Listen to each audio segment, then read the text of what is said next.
So I think the most valuable quality, or the most valuable aspect of what we can actually pull from this kind of a situation like the Dallas shooting, where you have people that other people may be able to empathize with more clearly than their other counterparts, is the understanding of pain and agony.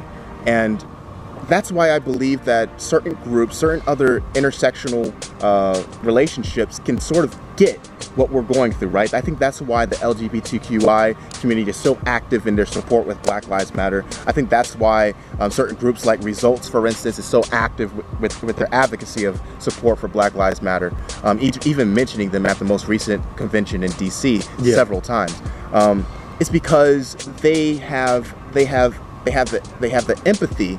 They have empathy through understanding and feeling pain.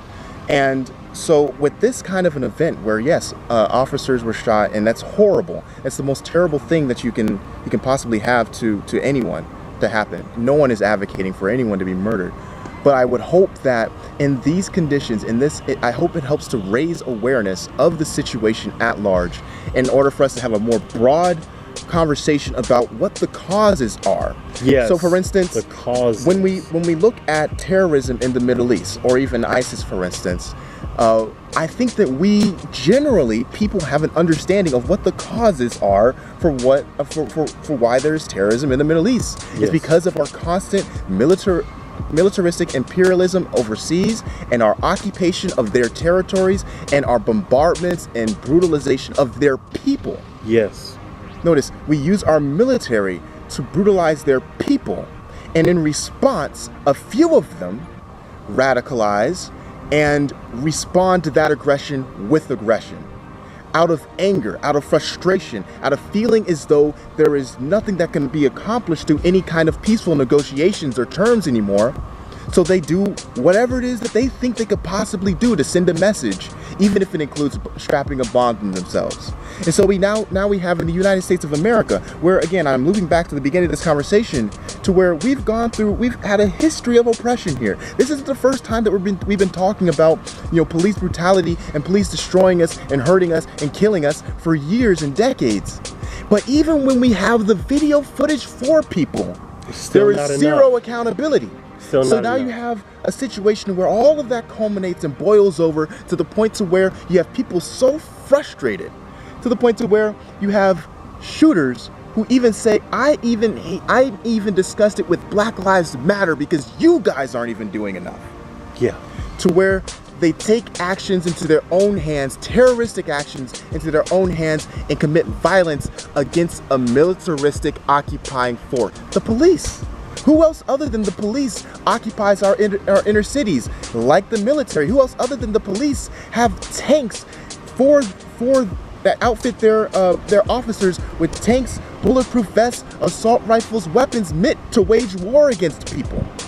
So, though I am deeply disturbed by his actions, I hope that for some people this will introduce them to a conversation about the systemic issues and the actual causes to these troubles. And so I was reading an article by FEE, and I definitely want to get your input on this, definitely. I was reading an article by FEE, and they were stating that is blowback, right? And it's a term that's typically used when we're at war with people, right? And it's a term coined by the CIA, of course. And the idea is that after you intervene with your military into a nation, sovereign nation, and you destroy their democracy, you destroy their people, what are the causes? What are the consequences from that, right? What are the pieces that get left in the wake that you have to pick up?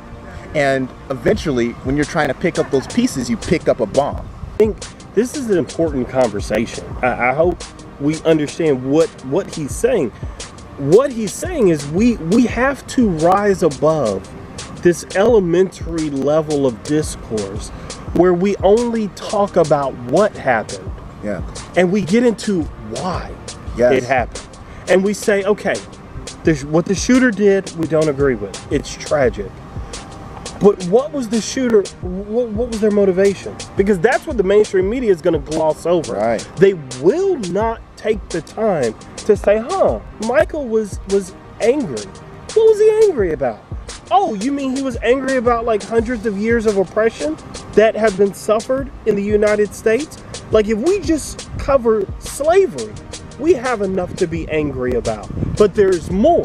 Like, not the good, there's more. The bad, there's more. Like, it just keeps going. And for some people, they feel like they are living in a war zone when it comes to the police, when it comes to the government. They don't feel like there's anyone on their side. And what do we always say about animals? You put an animal into a corner and they don't feel like they have any other recourse. What are they going to do? They're going to attack. We have people in this country who don't feel like they have any further recourse, and they're choosing this course of action. It doesn't mean we agree with it, but it means we're going to be sober and intelligent enough to call it out and say this is what they're doing, because they don't feel like they will be heard in any other way possible. So what do you think they're going to... So you brushed on it. You talked about the media and how the media is covering everything, right? The mainstream media is covering everything, right? The corporate mainstream media. So what do you think that their response is going to be, right? Because we have case studies. We have the way that we've treated the people in the Middle East. We have the way that we've treated Muslims, right? So if they treat Muslims, if their response for Muslim people who feel persecuted to continue to drop bombs on them as a consequence, what do you think their response is going to be for the black community? I don't know. I think they're going to take a little bit of a different tack with us. I think there's going to be... We have to be careful about some political assassination where they try to purposefully destroy the name of like Black Lives Matter and different organizations there. You even have like the Texas governor, Dan Patrick, trying to call protesters hypocrites because they're protesting police, which they're not protesting police. That just shows how little he actually understands this issue. They're protesting police brutality. They're protesting an unequal use of force and an unjustified use of lethal force that doesn't match whatever's going on. And then he said, oh, well, then when there's a shooting goes out, they run and want police protection.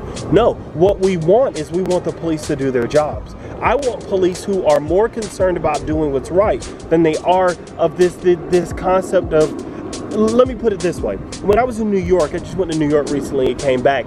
A police officer called into one of the New York radio shows, and they said that at the end of the day, they're focused on getting home alive. And the radio host said something very interesting. They said, if that's your primary focus, this may not be the job for you. And I completely agree with them. I'm not saying that it doesn't make sense for a cop to be afraid of something that happens on the beat that could keep them from going home. That's human. Understand that. What I'm saying is that kind of fear can lead you to taking the lives of people that you consider dangerous and saying, I would rather take their life than mine because I'm afraid I may not go home and I will be protected either way. So it's more in my interest to pull the trigger than it is not to. I want to talk about what are some things we can do in light of this, because that's another thing. The corporate media like CNN, Washington Post, New York Times, they're not going to do it because honestly, they love news like this. They may disagree, but news loves stuff like this because CNN and all these networks were created to be 24-hour cycles. So they love anything that's warlike because it allows them to easily fill days worth of content. They have to fill it. So this is kind of, this makes their job easier because now they can just try to pit us against each other and not talk about the real issues. But we're going to.